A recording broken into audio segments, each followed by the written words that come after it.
welcome to my YouTube channel. I still remain your favorite Igbo language teacher. In today's lesson, I will teach you common Igbo questions you need to know. Kedu aha gi? What is your name?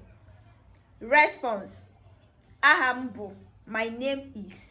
Kedu ebe isi? Where are you from? Response: esi m, I'm from. Afọ ole ka ị dị? How old are you? Adị m afọ, I am.